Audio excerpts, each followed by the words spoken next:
Ich bin der Lucius Meister. Ich habe einen Informatik-Hintergrund. Ich habe an der ETH Informatik studiert.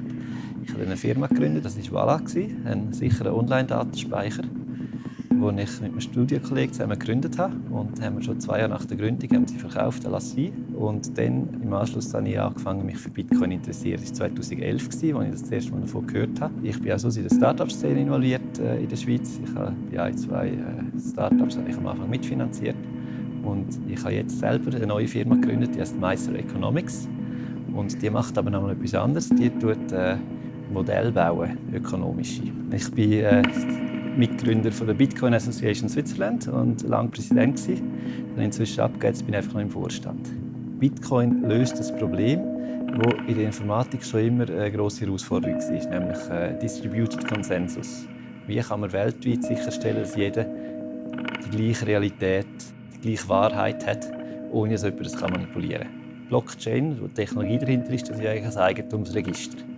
Und im Fall von Bitcoin wird das Eigentumsregister benutzt, um Kontostände festzuhalten, wer hat wie viel von dieser erfundenen Währung. Und das an sich ist schon sehr wertvoll, aber erst der Anfang. Ein Schritt weiter sind sogenannte Self-Executing Contracts, also selbstausführende Verträge, die im Computercode spezifiziert werden und automatisch im System durchgesetzt werden. Ein einfaches Beispiel wäre Wett. Also ich könnte mit dir wetten, wer gewinnt die nächste Fußball-WM. Und wir dann beide 100 Franken in Ether, zum Beispiel wenn es im Ethereum-System ist, deponieren. Und der Self-Executing Contract geht dann zum richtigen Zeitpunkt auf die FIFA-Webseite und schaut, wer gewonnen hat und zahlt einem von uns die 200 Franken wieder aus. Und normalerweise müssen wir uns ja vertrauen, um so eine Wette zu machen. Oder man braucht das Wettbüro, wo wir beide vertrauen. Aber wenn man das als Self-Executing Contract macht, dann braucht es die dritte Person nicht. Und wir können das direkt zwischen uns machen, auch wenn wir uns noch nie gesehen haben und vielleicht nur im Internet kurz gesagt haben, ich glaube das und du glaubst das. Blockchain ist natürlich Finanz und ist Technologie. Also es ist Fintech gemäß Definition. Und es ist aber ein bisschen abgrenzt von der Fintech-Szene. Und ich habe mich schon oft gefragt, warum das ist. Und eine Möglichkeit ist, dass es eben sehr ideologisch ist. Viele Leute, die Bitcoin machen oder sonst mit einer Kryptowährung beschäftigt sind, die wollen nicht einfach ein Start-up machen, um Geld zu verdienen oder einen guten Businessplan realisieren, sondern die wollen das Finanzsystem revolutionieren. Oder die wollen eine Währung haben, die unabhängig ist von den Zentralbanken. Also die haben oft einen sehr libertären ideologischen Hintergrund. Und das beißt sich natürlich ein bisschen mit dem klassischen Start-up-Prozess, wo man Venture-Kapital sucht und so weiter. Was dazu kommt, ist, dass man mit der Kryptowährung kann man oft auch selber Fundraising machen, eine Art Crowd-Sale von seiner Kryptowährung, wie zum Beispiel Ethereum gemacht hat. Die haben über 20 Millionen so geraced, indem sie einfach gesagt haben, wir verkaufen jetzt unsere Währung. Und inzwischen ist das sogar noch viel mehr wert. Also der Ether hat eine Marktkapitalisierung von über 1 Milliarde. Und das Geld können sie natürlich brauchen. Also das Geld gehört nicht alles rein, weil einen Teil haben sie ja verkauft, aber das können sie brauchen, um weitere Entwicklung zu finanzieren. Und die sind gar nicht auf Venture-Kapital angewiesen. Bitcoin existiert einfach. Es braucht keinen funktionierenden Staat, dass Bitcoin existiert. Und im Gegensatz dazu sind klassische Fintech-Startups, wie zum Beispiel Contovista, die beziehen sich auf ein konkretes Problem, an einen konkreten Standort, wo jetzt im Fall von Contovista die Lösung funktioniert zuerst mal in der Schweiz und dann müssen sie es anpassen für den deutschen Markt, dann für den österreichischen. Also es ist viel ein klassischer Ansatz, wo man Schritt um Schritt die Welt erobert. Und Bitcoin ist von Anfang an einfach international. Es konstruiert eine eigene Welt und eine eigene Realität. Und das ist auch das, was das Ganze ein bisschen daran krankt, ist der Bezug zur restlichen Realität. Die Brücken sind immer ein bisschen umständlich. Also wenn ich jetzt mit Bitcoin zahle, also Bitcoin überweisen geht sehr schnell, aber wenn ich irgendwo mit Bitcoin zahlen, brauche ich ja wieder entweder einen Laden, der Bitcoin akzeptiert, oder ich muss es umwechseln, oder wenn ich Bitcoin kaufe, muss ich es wieder einwechseln. Und dort ist auch, denke ich, das grösste Potenzial für einen Standort. Also wenn es jetzt um den Finanzplatz Schweiz geht, muss man sich fragen, wie können wir die Chancen nutzen, die sich da bieten. Und eine sehr grosse Nachfrage, die entstehen wird, ist einerseits nach Spezialisten in Finanzrecht und Informatik, aber andererseits auch nach einem Standort, der stabil und neutral ist wo rechtswirksam die Verknüpfung zulässt zwischen der Realität in der Blockchain und der restlichen Realität. So, dass ich zum Beispiel eine Firma gründe und sage, ich tue die Aktien in die Blockchain emittieren. Und dann sind sie sofort weltweit frei übertragbar, unabhängig vom bestehenden Finanzsystem. Und das muss aber also in der Schweiz wäre das heute nicht möglich, weil das Schweizer Recht sagt, Aktien kann man nur übertragen mit einem schriftlichen Vertrag. Also ich muss es entweder manuell unterschreiben oder es muss an der Börse kotiert sein. Also man kann ja Online-Banking machen und Aktien handeln, ohne jedes Mal selber zu unterschreiben. Aber das ist nämlich eine ganze Finanzinfrastruktur, die da vorausgesetzt wird, die in der Blockchain nicht vorhanden ist oder anders da ist. Es braucht aber nicht viele Änderungen, um das zu verbessern. Also in diesem konkreten Fall könnte man schon sehr viel weiterkommen, indem man den einen Artikel beim Obligationenrecht anpasst und sagt, die Statuten von einer Aktiengesellschaft können andere Wege von der Übertragung festlegen. Es wäre zum Beispiel die einfache elektronische Signatur auch zulässig, so wie sie in der Blockchain üblich ist. Die Frage ist ja immer, wie kann man die bestehenden Konzepte von einer Aktiengesellschaft zum Beispiel mit einer Digital Autonomous Organization auf der Blockchain verknüpfen. Und heute ist das sehr lose. Und die Digital Autonomous Organizations, also gibt es den ersten jetzt gegeben mit 150 Millionen Funding, wo am Schluss die eben ein Drittel davon können stellen und man hat es jetzt sehr nie wieder abgerungen, einen Teil davon. Also es ist sehr abenteuerlich. Aber dort stellt sich so einfache Fragen wie, was ist das überhaupt? Ist das die Investoren bilden die einfache Gesellschaft zum Beispiel? Oder ist es nur das Miteigentum?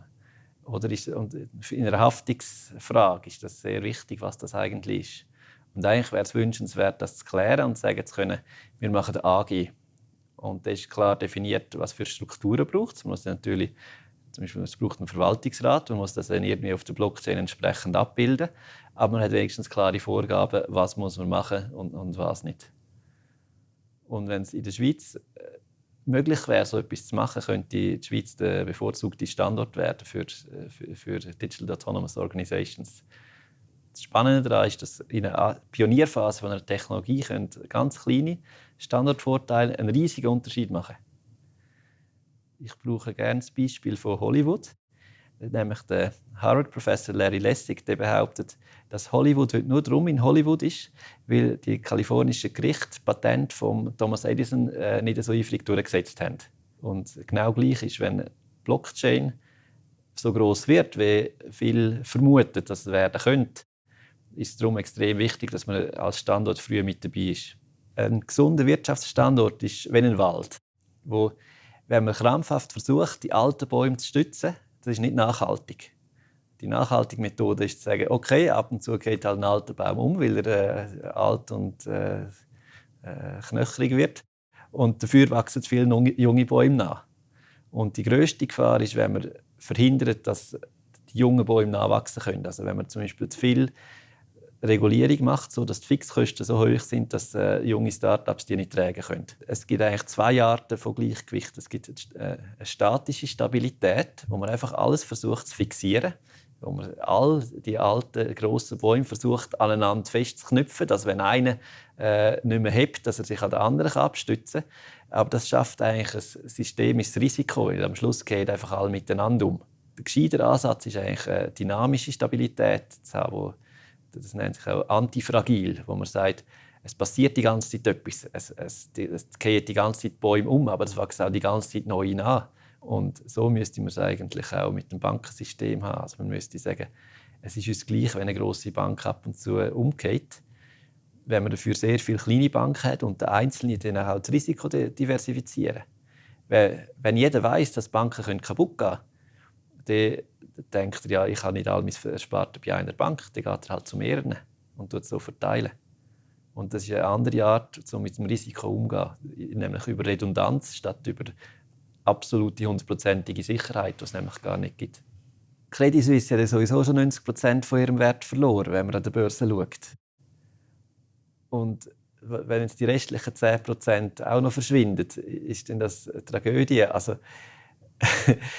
und Also die Leute sind ja nicht weg. Und die einzelnen Geschäftseinheiten sind ja nicht weg, sondern die werden zum Teil verkauft oder ausgelagert, oder es gibt ein Buyout oder es gibt die Leute gründen ein neues Start-up. Wenn jemand fähig ist und Wissen hat und das kann anwenden, dann kann er das immer in irgendeiner Form wieder fruchtbar einbringen und die Wirtschaft wächst weiter.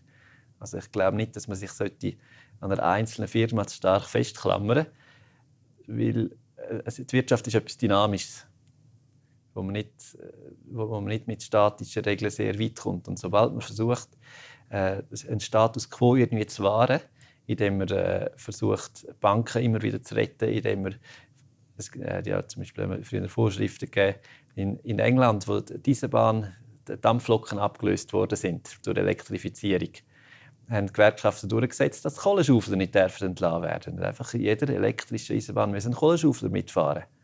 Und es macht überhaupt keinen Sinn. Das hilft zwar dem Einzelnen kurzfristig, es ist zwar nicht ein besonders befriedigendes Dasein, wenn er einfach im Zug mitfahren muss und nichts mehr machen kann. Aber er kriegt dann temporär noch ein bisschen mehr Geld. Aber der Wirtschaft insgesamt hilft das nicht.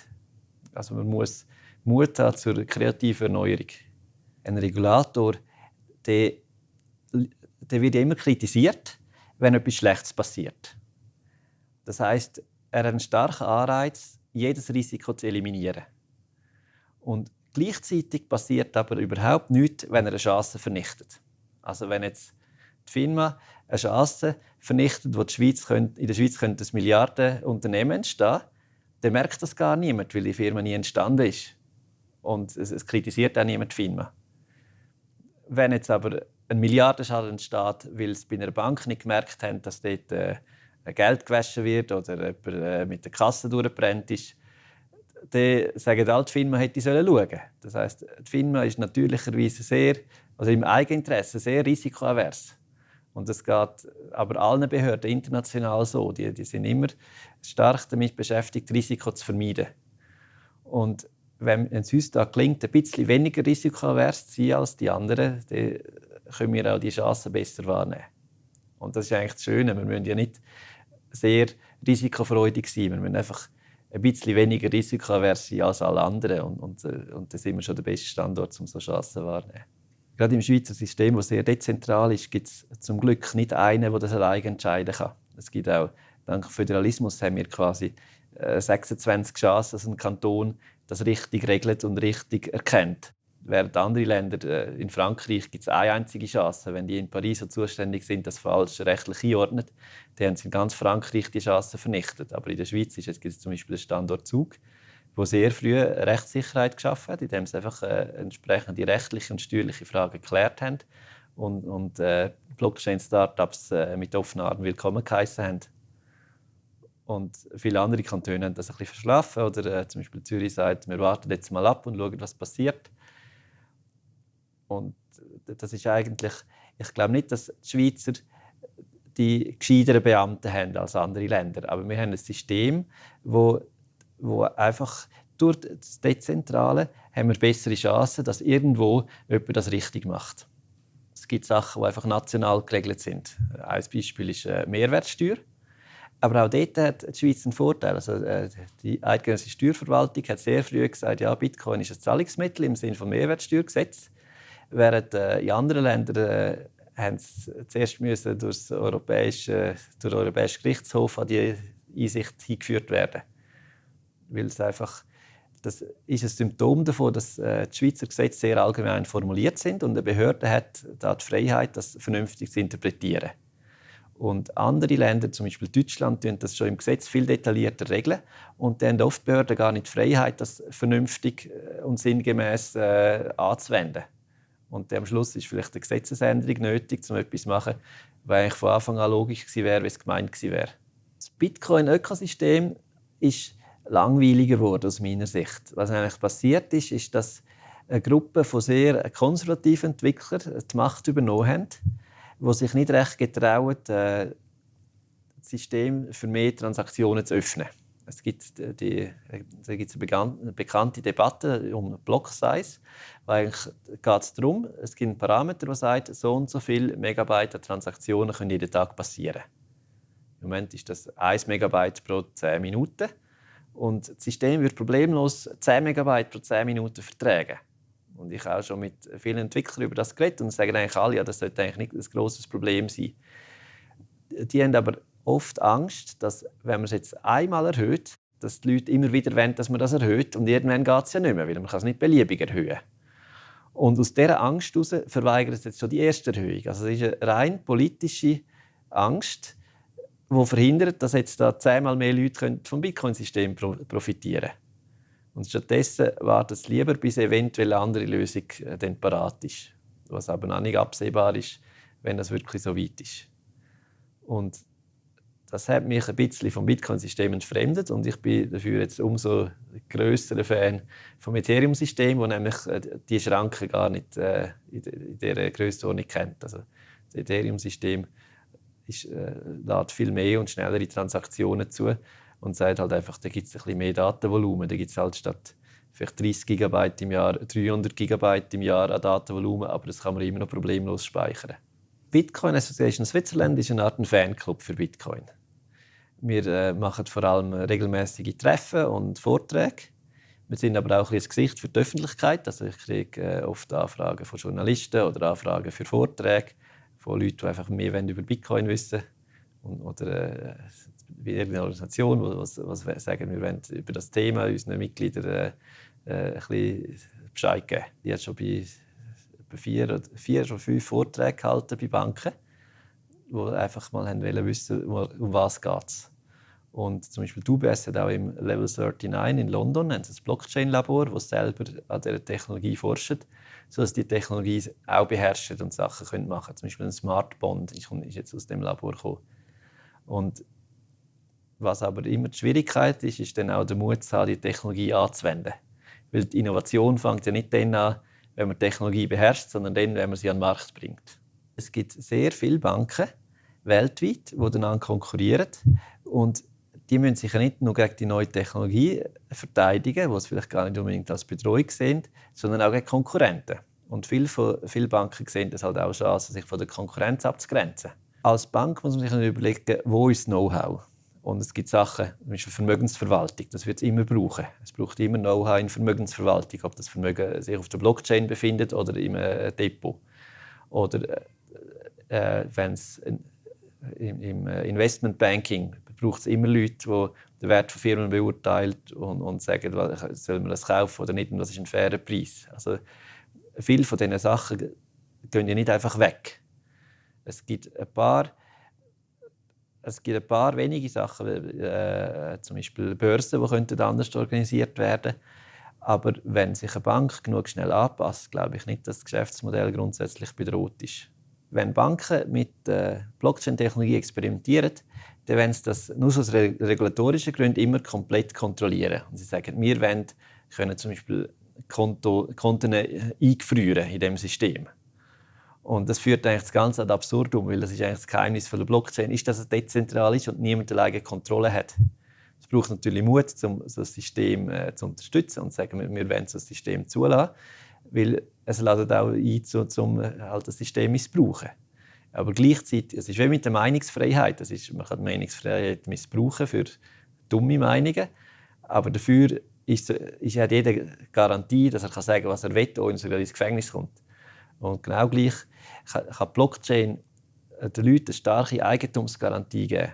Und in der Schweiz haben wir den Luxus, dass es nicht so, also haben wir sowieso eine starke Eigentumsgarantie, aber jetzt zum Beispiel in der Türkei habe ich gelesen, sind die 3000 Richter, die der Erdogan entleihen, die werden jetzt auch noch enteignet und die müssen das ganze Privateigentum abgeben. Und das wäre nicht so einfach möglich, wenn ihr Eigentum auf der Blockchain wäre, weil dann könnte man es nicht einfach beschlagnahmen. Also ich glaube, gerade in einer Welt, die eben immer wieder auch so Krisen hat und wo es eben Unsicherheiten gibt, ist Blockchain ein Machtinstrument in der Hand des Bürgers. Und man braucht zwar eine Selbstverantwortung, um damit umzugehen, aber es gibt auch ein verändertes Machtverhältnis wieder ein bisschen zum Gunsten des Bürgers gegenüber dem Staat, aber auch gegenüber grossen Firmen wie den Banken. Wenn man nur als Zweiter oder Dritter dabei ist, dann hat man einen grossen Teil der Wertschöpfung nicht. Also Silicon Valley profitiert enorm, dass Google dort ist. Oder Facebook oder Amazon.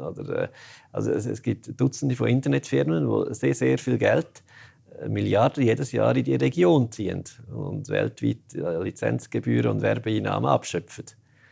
Und es ist natürlich schon sehr spannend, wenn es einem gelingt, so Firmen am eigenen Ort zu haben. Berlin ist ein Hotspot für Start-ups.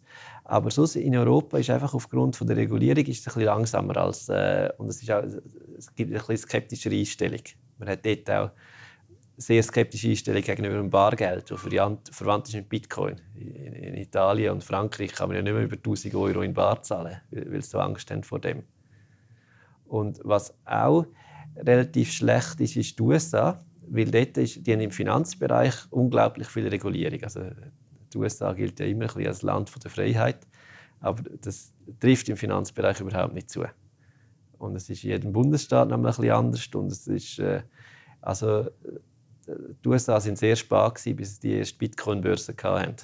Also das positive Szenario wäre natürlich, wenn die Schweiz der Standort wird, um Autonomous Distributed Organizations zu gründen. Um zu sagen, die Schweiz nutzen wir quasi als Anker, um all die Blockchain-Verträge und Blockchain-Organizations irgendwo am Standort auch rechtlich zu verankern. Weil ein Problem, das man natürlich hat mit einem Self-Executing Contract, wo man in den Computercode spezifiziert, die beste Technologie hilft einem nicht dabei, einen perfekten Vertrag zu machen. Es gibt immer unvorhergesehene Eventualitäten, die nachher zu irgendeinem Problem führen können. Und um das zu behandeln, müsste man eigentlich bei diesen Verträgen Schnittstellen machen zu Schiedsstellen, die können sagen, die können eingreifen, wenn es einen Streitfall gibt, die können notfalls jemandem etwas wieder wegnehmen, wenn jemand etwas gestohlen hat, indem er das offensichtlich Programmfehler ausgenutzt hat. Also es müsste einfach irgendjemand geben, der könnte schlichtend eingreifen. Und das müsste natürlich auch rechtswirksam sein. Weil die können nicht beliebige Sachen hin und her. Sie müssen ja irgendwo haftbar gemacht werden, wenn sie es falsch machen.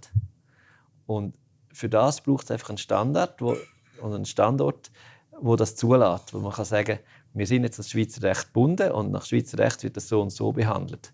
Und was dann nämlich oft passiert, es gibt ja in der globalisierten Wirtschaft gibt es oft das Phänomen von der Winner takes it all, dass ein Standort einen Sektor komplett dominiert. Also Bonds werden eigentlich soviel ich weiß, nach englischem Recht gemacht. Normalerweise viele Anlagefonds sind in Luxemburg oder auf den Cayman Islands domiziliert. Das gibt so ein bisschen, das ist einerseits eine Gewohnheit, aber andererseits sind es vielleicht auch die geeignetsten Standorte. Und ich finde es eigentlich schade, dass zum Beispiel Anlagefonds nicht aus der Schweiz rauskommen. Also viele Banken machen Anlagefonds nicht nach Schweizer Recht.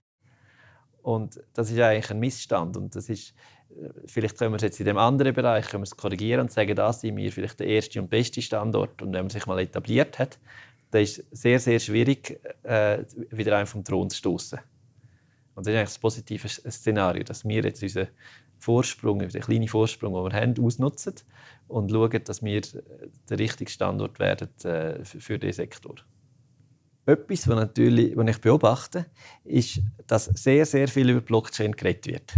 Es gibt ein riesiges Potenzial, das man realisieren könnte. Und ich selber rede auch viel über Möglichkeiten, was man machen könnte. Aber es gibt verhältnismäßig wenig Leute, die dann wirklich hingehen und sagen, ich mache es jetzt. Ich emittiere einen Schweizer Franken-Coin auf der Blockchain. Oder ich gründe so eine Digital Autonomous Organization, die irgendetwas macht. Und für das fehlen zum Teil auch noch Tools. Also als Softwareentwickler ist man immer auf gute Tools angewiesen. Die befinden sich auch in der Entwicklungsphase. Aber es ist schon etwas, dass zum Teil ein bisschen der Geist fehlt, um einfach hingehen und machen. Und es braucht eigentlich einen gesunden Pragmatismus, wo man auch sagt, jetzt lassen wir etwas zu. Und, wo gehobelt wird, fliegen Späne. Vielleicht passiert dann auch mal etwas. Es hat ja schon oft Verluste, also zum Beispiel Mt. Gox, wo eine halbe Milliarde verloren gegangen ist. Und das passiert halt einfach in einer Pionierzeit. Es ist ein bisschen der wilde Westen. Aber dafür passiert sehr viel Spannendes und es wird ein Vielfaches Wert geschaffen. Zum eine Vision entwickeln, das geht relativ schnell. Und in den frühen 90er Jahren haben sie mal gesagt, Fernsehen kommt ins Internet, Shopping kommt ins Internet, alles kommt ins Internet. Und 10 Jahre später war es noch nicht so weit. Und jetzt heute, 2004 ist, glaube ich, YouTube gegründet worden. Also das ist noch etwas relativ Junges. Oder das Facebook gibt es auch noch nicht so lange. Und Internet-Shopping fängt sich jetzt langsam an durchzusetzen. Zalando zum Beispiel, also es hat 20 Jahre gebraucht, bis dann wirklich Internet-Shopping von der breiten Masse akzeptiert wurde. Und genauso ist es heute auch einfach, um die Visionen zu haben und zu sagen, es wird mal Firmen werden auf der Blockchain gegründet und man kann instantan weltweit Aktien und Währungen und alles austauschen. Aber bis man wirklich so weit ist, muss noch die Technologie in ganz vielen kleinen, inkrementellen Schritten verbessert werden. Und das braucht halt einfach Zeit. Man kann nicht sagen, da ist irgendjemand schuld daran, dass das so langsam geht. Es ist halt auch viel Arbeit. Ich habe mehr Kontrolle darüber, was überhaupt passiert, auch mit meinem Geld. Ich kann sagen, ich tue das irgendwo sicher in einem Tresor auf einem geheimen Code und niemand kann mir das je wegnehmen. Es ist natürlich ein Szenario, wo viele, gerade in der Politik, auch Angst davor haben. Weil es ist, wie wenn die Leute ein Gewehr daheim haben. Sie haben plötzlich ein Machtinstrument, das man natürlich missbrauchen kann. Und es ist aber eigentlich im Geist der Schützengesellschaften, die sind damals gegründet worden, aus Misstrauen gegenüber dem Staat. Die haben gefunden, eigentlich muss der Bürger am Schluss immer noch eine Waffe daheim haben und damit umgehen können, so dass er im äußersten Notfall seine Freiheit verteidigen kann. Und genau gleich gibt es nämlich heute Bedrohungsszenarien, wo Staaten immer mehr anfangen zu kontrollieren und jede Transaktion können überprüfen und gegebenenfalls blockieren. Und da gibt es vielleicht auch plötzlich eine Bürgerbewegung, die sagt, wir wollen nicht die Freiheit abgeben, wir wollen das bei uns behalten. Und der Bitcoin bietet da die technische Lösung. Also wenn es sich durchsetzen will, dann muss das irgendwie im Hintergrund passieren am Schluss. Das ist wie mit dem Internet, wo am Anfang haben sich alle dafür interessiert, wie funktioniert das, was ist eine IP-Adresse, wie findet jetzt das Paket von da in die USA und heute interessiert das niemand mehr, heute benutzt es einfach jeder. Und genau gleich, das wird auch mit Bitcoin passieren oder mit anderen Blockchain-basierten Systemen, dass die immer mehr Komplexität verstecken und sich die Leute auch immer weniger für die Komplexität interessieren. Im heutigen Finanzsystem, wenn ich eine Kreditkarte benutze, ist mir ja auch egal, ist es dann ein Issuer und eine Bank und ein Emittent, wer macht jetzt was? Das wissen ja die meisten Leute nicht. Und trotzdem benutzen sie es.